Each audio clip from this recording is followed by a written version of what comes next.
The Amityville Ghost Case, Amityville, New York, 1974. In the quiet, affluent suburb of Amityville, New York, where manicured lawns and colonial homes whispered of American dreams, a darkness festered beneath the surface.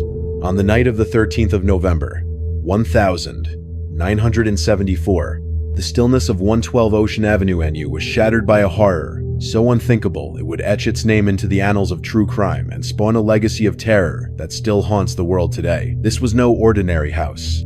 Its wide, quarter-circle windows stared down like unblinking eyes, and its walls, some would later claim, pulsed with a malevolent force. What happened inside those walls was not just a crime act, was a descent into madness, a blood-soaked nightmare that would blur the line between human evil and something far worse.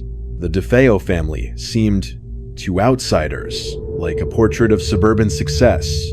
Ronald DeFeo Jr., a burly car salesman with a temper as fierce as his ambition, had built a comfortable life for his wife, Louise, and their 5 children.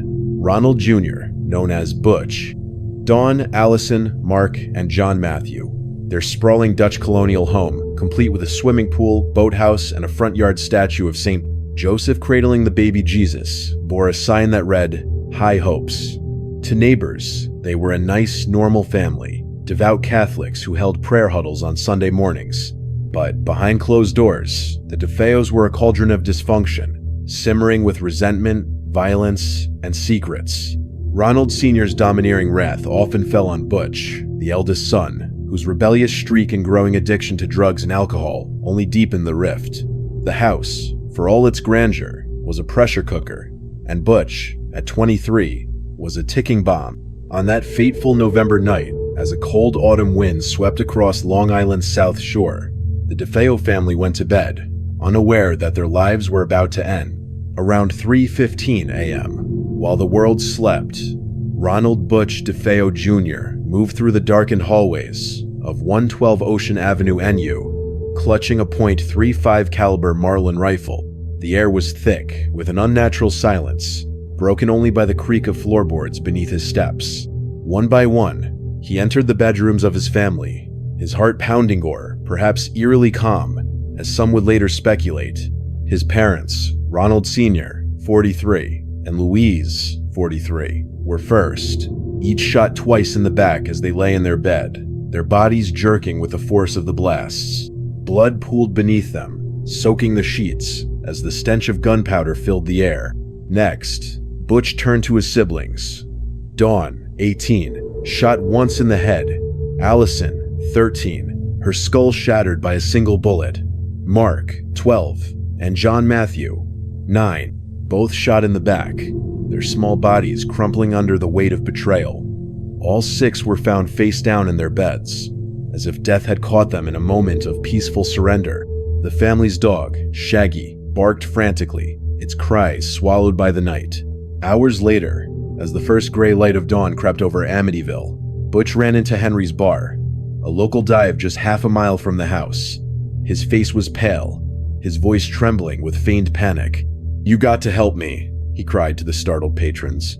"I think my mother and father are shot." A group of barflies, led by Butch's friend Joe Yeswit, followed him back to 112 Ocean Avenue NU. The scene they encountered was a tableau of horror. 6 bodies, cold and lifeless, sprawled in their pajamas, blood congealing on the mattresses. Yeswit dialed 911, his voice shaking as he told the operator, "Everybody in the house is shot." Suffolk County Police descended on the scene, their flashlights cutting through the gloom of the house, revealing a crime so brutal it defied comprehension. The DeFeo family, once a symbol of suburban promise, had been erased in a matter of minutes. At first, Butch played the grieving survivor, spinning a tale of a mob hit gone wrong. He claimed he'd been unable to reach his family all day, that he'd crawled through a window to find them dead. The police, initially sympathetic, took him to the station for protection, but cracks in his story soon appeared. Why had there been no signs of a struggle? How had 6 people been shot in their sleep without anyone waking? And why was Butch so calm, so detached, as he recounted the loss of his entire family? By the next day, under relentless questioning, his facade crumbled. "Once I started, I just couldn't stop," he confessed, his voice flat, almost mechanical. It went so fast. He admitted to methodically executing his parents and siblings, then showering, dressing, and disposing of Evidentia's blood-stained clothes and the rifle. Tossed into Amityville Creek before running to the bar to stage his discovery. The police recovered the murder weapon exactly where he said it would be. Its ballistics, matching the fragments found in the victims' bodies. But it was what Butch said next that sent chills through the investigators and ignited a firestorm of speculation. He claimed voices from the house had driven him to kill, whispering commands that coiled around his mind like a serpent. Was this the desperate ploy of a cold-blooded killer? Or had something sinister truly taken root at 112 Ocean Avenue NU? The idea was absurd, yet it lingered, like a shadow that refused to fade. Butch's history of drug use, including LSD and heroin, and his volatile relationship with his father, painted a picture of a troubled young man consumed by paranoia and rage. Some theorized he was motivated by resentment, believing his parents favored his siblings, or by greed, hoping to inherit the family's wealth. Others whispered of something darker, something that couldn't be explained by psychology alone. The house, they said, had a presence of malevolence that had seeped into its walls long before the DeFeos arrived. The murders shook Amityville to its core. Hundreds attended the DeFeo family's funeral at St. Martin of Tours Catholic Church, where 6 caskets lined the aisle, a stark reminder of the fragility of life. The community grappled with disbelief. Mass murder didn't happen in places like this, where families waved from porches and children rode bikes down tree-lined streets. Yet the horror was undeniable, and it was only the beginning. A year later, when George and Kathy Lutz moved into 112 Ocean Avenue NU with their 3 children, they would flee after just 28 days, claiming the house was alive with demonic forces, green slime oozing from walls, doors ripping off hinges, and a ghostly pig with glowing red eyes stalking their daughter. Their story, immortalized in Jay Anson's 1977 book, The Amityville Horror, and the 1979 film, turned the house into a cultural phenomenon, a symbol of supernatural terror. Skeptics called it a hoax, a scheme to profit from tragedy, but the Lutzes swore it was real, and through it all, Butch's claim of voices echoed, fueling debates about what truly happened that night. Ronald DeFeo Jr. His trial began on the 14th of October, 1975, a spectacle that gripped the nation. His defense attorney, William Weber, leaned into the insanity plea, arguing that Butch was tormented by demons or delusions. A prosecution expert countered that, despite his drug use, Butch was sane, fully aware of his actions.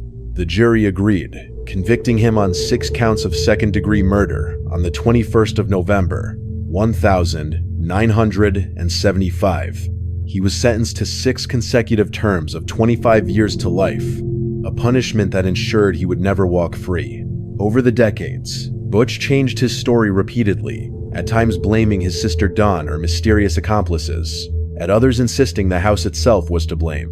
He died in prison on the 12th of March, 2021, at age 69, taking the full truth with him to the grave. The house at 112 Ocean Avenue NU remains a dark monument, its iconic windows altered to escape its sinister reputation, yet still drawing horror fans and curiosity seekers. Was it merely the site of a family's slaughter, or did something unholy linger within its walls? The Amityville Horror is a story of blood, betrayal, and the unanswerable question of what drives a man to destroy those he loves. It's a tale that claws at the edges of reason, leaving you to wonder, was Butch DeFeo a monster, a pawn of his own fractured mind, or just might be a victim of a house that refuses to let go? Step closer, if you dare, and peer into the shadows of Amityville, where the truth is as elusive as a whisper in the dark. In the sleepy hamlet of Amityville, New York, where the salty breeze off the Great South Bay mingled with the scent of freshly cut grass, the house at 112 Ocean Avenue Street oohed like a grinning skull. Its quarter-moon windows glinted under the November 1974 moon, as if winking at a secret too dark to share. On the night of the 13th of November, Federalized Register, the DeFeo family, Ronald Sr., Louise, Dawn, Allison, Mark, and John Matthew lay dead inside, their blood staining the sheets of their high hopes home. The killer? Ronald Butch DeFeo Jr., the family's own prodigal son. who, in a twist worthy of a Hollywood script, claimed the house itself was the real culprit. "The devil," he said, whispered through the walls, gripping his soul and pulling the trigger. A house that shoots guns? It was a 112 Ocean Avenue NU didn't just host a massacre through the wildest, most unhinged party in true crime history, and the world was hooked. Picture this. Butch, a 23-year-old with a rap sheet longer than a Long Island traffic jam, strutting into Henry's bar at 6:18 p.m. That fateful night, his face a mask of panic so convincing he could have won an Oscar. "They're shot," he wailed to a handful of bleary-eyed regulars, his voice cracking like a teenager caught sneaking bourbon from Dad's stash. Joe Yeswit, a local who probably just wanted a quiet beer, followed Butch back to the house, only to stumble into a scene straight out of a nightmare. 6 bodies, face down in their beds, each killed with surgical precision. Blood soaked the mattresses, the air heavy with the coppery tang of death. The police swarmed in, their boots thumping on the hardwood floors, and Butch played the grieving survivor like a pro, spinning a yarn about a mob hit gone wrong. He was all wide eyes and trembling hands, a method actor in a tragedy of his own making. But here's the kicker. He thought he could pin it on Satan himself. Let's rewind. Butch wasn't exactly the poster child for family values. The DeFeos were Amityville's own soap opera, with Ronald Sr.'s fists flying as often as his prayers.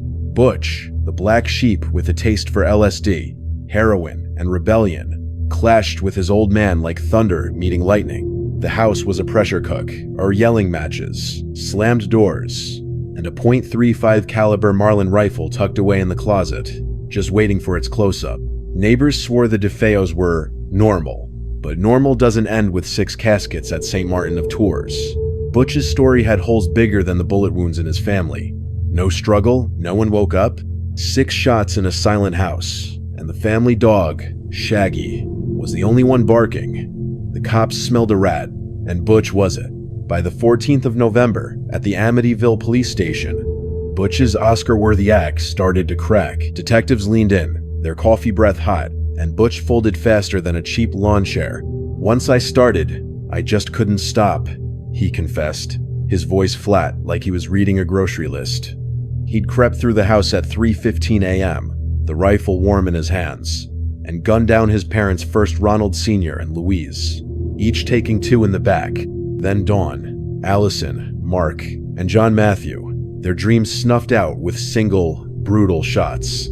He showered, tossed the rifle in Amityville Creek, and staged his barroom breakdown. The police fished out the murder weapon, its ballistics, a perfect match, and Butch's mob hit story sank like a stone.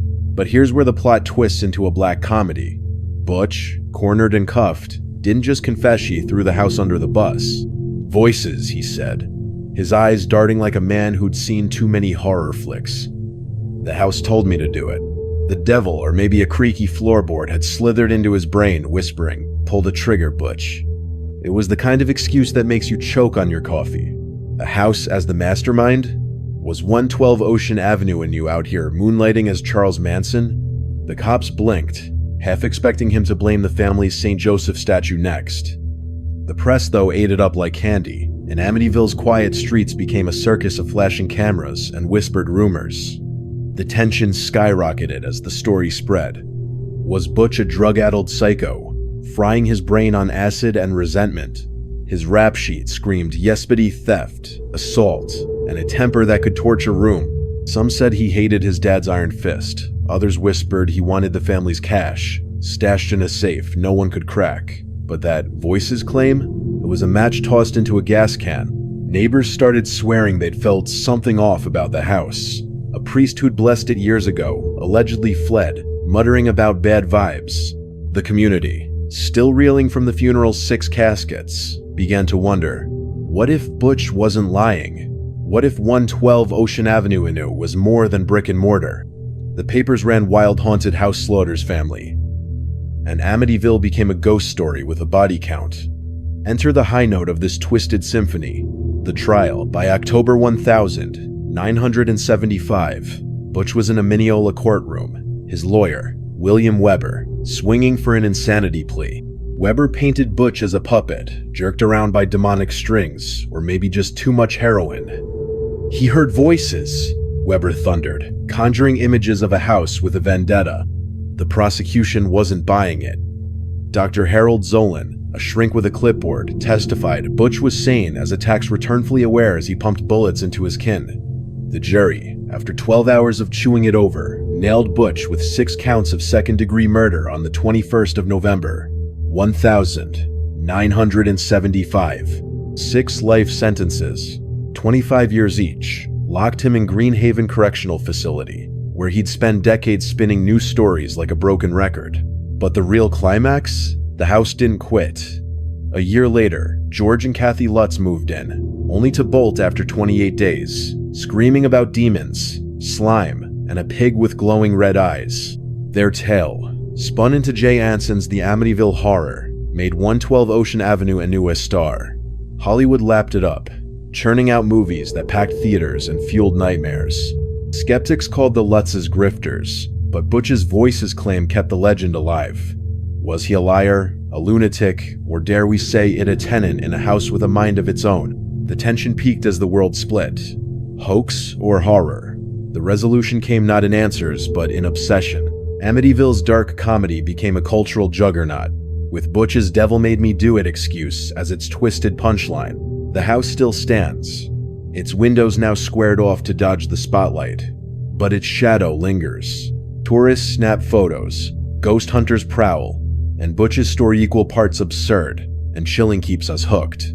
He died in 2021, his secrets buried, but the house, it's still laughing, daring us to step inside and hear its whispers. So, what's the real joke?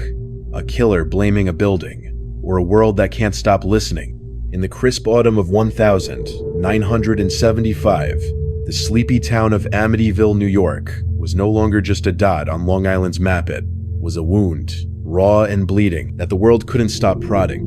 The house at 112 Ocean Avenue NU, with its eerie, quarter-moon windows, had become a global obsession, its walls stained with the blood of the DeFeo family, and whispering secrets no one could quite decipher. On the 13th of November, 1974, Ronald Butch DeFeo Jr. had gunned down his parents, Ronald Sr. and Louise, and his 4 siblings Dawn, Allison, Mark, and John Matthewin, a massacre that shook the foundations of suburban America. But it was Butch's chilling claim that voices from the house drove him to kill that lit a match under the nation's imagination. As the trial loomed, Amityville braced for a spectacle that would blur the line between murderer and monster, human and haunted. The stage was set for a courtroom drama where the devil himself seemed to sit in the gallery, smirking. The 14th of October, 1975, dawned gray and heavy over Mineola, New York, where the Nassau County Courthouse buzzed with a feverish energy. Reporters from New York City to Los Angeles crammed the steps, their cameras flashing like vultures circling a kill. Inside, the air was thick with anticipation, the wooden pews packed with locals, thrill seekers, and a few wide-eyed psychics clutching rosaries. Butch DeFeo, now 24, strode in, his dark hair slicked back, his eyes hollow but defiant. Gone was the panicked kid who'd run into Henry's bar nearly a year ago, screaming about a mob hit. In his place was a man who seemed to revel in the spotlight, his lips curling into a faint, unsettling smile. Was he a cold-blooded killer, a drug-fried lunatic, or God forbid the pawn of something sinister lurking at 112 Ocean Avenue NU? The question hung like a guillotine over the courtroom, and everyone wanted a front-row seat to the answer. The prosecution, led by Assistant District Attorney Gerard Sullivan, was a bulldog in a suit, his voice booming with the certainty of a man who'd seen evil and knew its name. Sullivan painted Butch as a predator, a spoiled son whose resentment and greed had festered into a plan as calculated as it was brutal. The evidence was damning. The .35 caliber Marlin rifle, recovered from Amityville Creek, exactly where Butch said he'd dumped it, matched the bullets that tore through his family. Ballistics experts testified to the precision of the shot stew in the backs of Ronald Sr. and Louise, one each in the heads or backs of Dawn, Allison, Mark, and John Matthew. The victims, all found face down in their beds, hadn't stirred, hadn't fought. This was no spur-of-the-moment act, Sullivan thundered, his finger jabbing toward Butch. This was a slaughter, planned and executed by a man who knew exactly what he was doing. The courtroom gasped as photos of the crime scene flashed on a projector. Blood, soaked sheets, lifeless bodies, and the eerie stillness of a house that seemed to watch. But the prosecution's case wasn't just about bullets, it was about motive, and Sullivan had plenty to work with. Butch's life was a train wreck of addiction and rage. He'd been hooked on LSD and heroin, his brain a chemical swamp that fueled paranoia and violent outbursts. His father, Ronald Sr., a domineering car salesman with a temper like a thunderstorm, had clashed with Butch for years, their fights shaking the walls of 112 Ocean Avenue NU. Witnesses described Butch as a ticking bomb, expelled from Amityville Memorial High School, fired from his dad's Buick dealership for theft, and arrested for assault and petty crimes. Sullivan suggested Butch craved the family's wealth, a rumored $200,000 inheritance, or simply wanted to escape his father's iron grip. He didn't just kill his family, Sullivan said, his voice low and venomous. He erased them. The tension ratcheted higher when Sullivan called forensic psychiatrist Dr. Harold Zolan to the stand. Zolan, with his clipped voice and wire-rimmed glasses, dissected Butch's mind like a specimen under a microscope. Mr. DeFeo was fully aware of his actions, Zolan declared, dismissing the idea of insanity. His drug use may have amplified his anger, but it didn't disconnect him from reality. The jury leaned forward, scribbling notes as Zolan described Butch's methodical cover-up, showering after the murders, disposing of his bloodied clothes, and staging his barroom panic. The courtroom felt like a pressure cooker, the air crackling with the weight of a family's annihilation and the man who'd orchestrated it. Then came the defense, and with it, a twist that sent shivers down spines and headlines screaming across the globe. William Weber, Butch's attorney, was a showman with a plan to turn the trial into a circus of the supernatural. Weber didn't just want to save Butch, he wanted to sell a story, and he had the perfect hook. The house was haunted. My client was not in control, Weber argued, his voice smooth as velvet, his eyes sweeping the jury.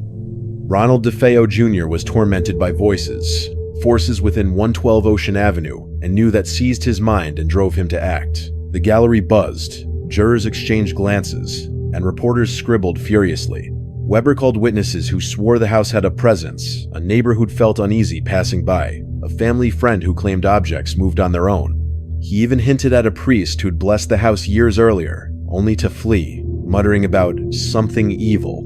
The claim was flimsy, but it was electric, igniting whispers of demonic possession and cursed ground. The high note came when Butch took the stand, and the courtroom held its breath. Dressed in a cheap suit, his voice low and deliberate, he spun a tale that was equal parts horrifying and absurd. I didn't want to do it, he said, his eyes locking onto the jury. The house, it was alive. It told me to kill them, to set them free. He described voices slithering through the walls, a chorus of whispers that grew louder, more insistent, until his hands moved as if guided by an unseen force.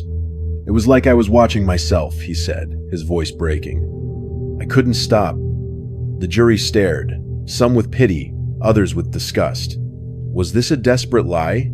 Or had something unholy truly taken root in Amityville? The media lapped it up, splashing headlines like Devil's House on Trial and Amityville's Haunted Killer across front pages. Outside, protesters waved signs, some calling Butch a monster, others demanding the house be exorcised. The tension peaked as Weber leaned harder into the supernatural. He brought in a parapsychologist, Dr. Stephen Kaplan, who testified about negative energies in the house, though his credentials were shaky and his evidence thinner than a ghost.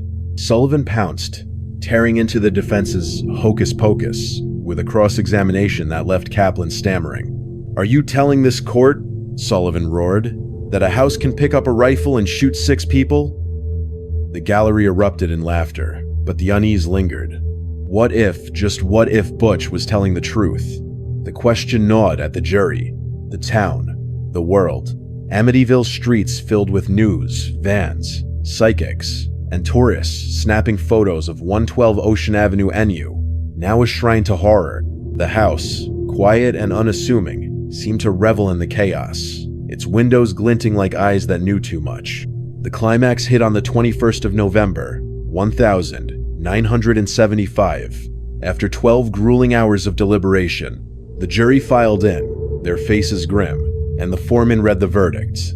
Guilty on 6 counts of second-degree murder. Butch's head bowed, his smirk gone, as the courtroom exhaled.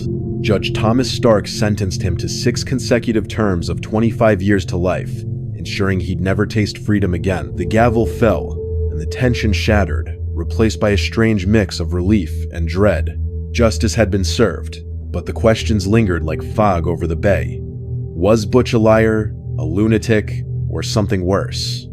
And what about the house? The resolution unfolded in the months that followed, but it was no tidy ending. The trial had unleashed a beastly Amityville Horror legend. In December 1975, George and Kathy Lutz moved into 112 Ocean Avenue, NU, only to flee 28 days later, claiming demonic forces tormented them. Green slime oozing from walls, doors slamming, and a pig with glowing red eyes stalking their daughter. Their story, spun into Jay Anson's 1977 book, The Amityville Horror, and a 1979 blockbuster film, turned the house into a cultural juggernaut. Skeptics cried hoax, pointing to Weber's cozy meetings with the Lutzes as evidence of a scam. But Butch's voices claim fueled the fire, keeping the world hooked. He spent decades in prison, changing his story, blaming Dawn, then a mysterious accomplice, then the house again until his death in 2021 at age 69. The house still stands, its windows altered to dodge its infamy, but its pull is undeniable. Tourists flock to Amityville, ghost hunters probe its walls, and the trial's echoes linger in every creak and shadow. The Amityville Horror is a fever dream of blood, betrayal, and a house that might just be watching. Step inside, if you dare, and ask yourself, was Butch DeFeo a killer, a victim, or the devil's punchline in a story that refuses to die? The gavel fell on the 21st of November, 1975, in a Mineola courtroom, sealing Ronald Butch DeFeo Jr. His fate with 6 life sentences for the murders that turned Amityville, New York, into a synonym for horror. The blood of his family, Ronald Sr., Louise, Dawn, Allison, Mark, and John Amiline. Matthew still seemed to stain the walls of 112 Ocean Avenue, NU, a Dutch colonial house whose quarter-moon windows glared like the eyes of a predator. But if the world thought justice would close the book on this nightmare, they were dead wrong. The trial was merely the spark. What followed was a wildfire of terror, obsession, and unanswered questions that would make Amityville the most infamous address in America. The house wasn't done, it was just waking up, and its whispers were about to seduce the world. As Butch was led away in chains, his claim that voices from the house drove him to slaughter his family lingered like a bad dream. The jury had called it nonsense, but Amityville's residents weren't so sure. The town, once a postcard of Long Island serenity with its sailboats bobbing on the Great South Bay, was now a circus. News vans clogged Ocean Avenue, their antennas swaying like vultures' wings. Tourists gawked at the house, snapping photos as if expecting a demon to wave from the attic. Locals whispered of strange lights flickering in the windows at night, of neighbors who'd moved away after feeling watched. The air was thick with dread, and 112 Ocean Avenue street ood at the center, silent but smug, as if it knew something the rest of us didn't. The tension began to coil in December 1975, when George and Kathy Lutz, a young couple with 3 children, stepped over the threshold of 112 Ocean Avenue, NU. The house had been sold at a bargain, $80,000, for a waterfront mansion, furniture included, with a pool and boathouse to boot. The catch? 6 people had been murdered, there barely a year before. The Lutzes, undeterred, saw it as a fresh start, a chance to build their own high hopes. But from the moment they moved in, the house seemed to flex its muscles. Doors slammed shut on their own. Cold spots bloomed in rooms where heaters blazed. Kathy swore she felt hands brushing her skin in the dark, while George woke drenched in sweat, plagued by nightmares of blood and gunfire. Their daughter, Missy, spoke of a new friend, a pig with glowing red eyes she called Jody, who watched her from the window. The family's priest, Father Ralph Pecoraro, attempted a blessing but fled, his voice trembling as he warned, "Get out, it doesn't want you here." By the 14th of January, 1976, after just 28 days, The Lutzes abandoned the house, leaving behind clothes, furniture, and their sanity. They piled into their van under a moonless sky, the children sobbing, and never looked back. Their story could have faded into local gossip, but it didn't. It exploded. The Lutzes contacted Butch's defense attorney, William Weber, who saw dollar signs in their terror. Together, they pitched the tale to writer Jay Anson, who wove it into the Amityville Horror, a 1,977 book that sold millions. Anson's pages dripped with lurid details. Green slime oozing from walls, swarms of flies in winter, levitating beds, and a demonic voice roaring, "Get out." The 1,979 film adaptation, starring James Brolin and Margot Kidder, packed theaters, its poster of 112 Ocean Avenue's windows glowing like hellfire. America was hooked, and Amityville became a cultural juggernaut, a ghost story that felt too real to dismiss. But the drama wasn't just in the story, it was in the fight over its truth. Skeptics pounced, calling the Lutzes liars chasing fame. Researchers like Dr. Stephen Kaplan, a parapsychologist who'd poked around the house, labeled it a hoax, pointing to inconsistencies. No neighbors saw lights or heard screams, and the weather records didn't match Anson's tales of stormy nights. Kaplan's team found no evidence of supernatural activity, just a house creaking with age. William Weber later admitted he'd embellished the Lutzes' story, meeting with them over wine to craft a tale that would sell. The Lutzes, however, stood firm, passing polygraphs and swearing they'd lived through hell. "You don't know what it's like to feel something watching you," Kathy told a reporter, her voice shaking. It was alive. The high note came as the Amityville Horror franchise grew, spawning sequels, prequels, and remakes that kept 112 Ocean Avenue NU in the spotlight. By the 1980s, the house was a pilgrimage site for ghost hunters, psychics, and thrill seekers. Ed and Lorraine Warren, famed paranormal investigators, visited in 1976, declaring the house a psychic vortex tainted by dark forces. They claimed to capture photos of a ghostly boy, his eyes hollow, staring from the staircase.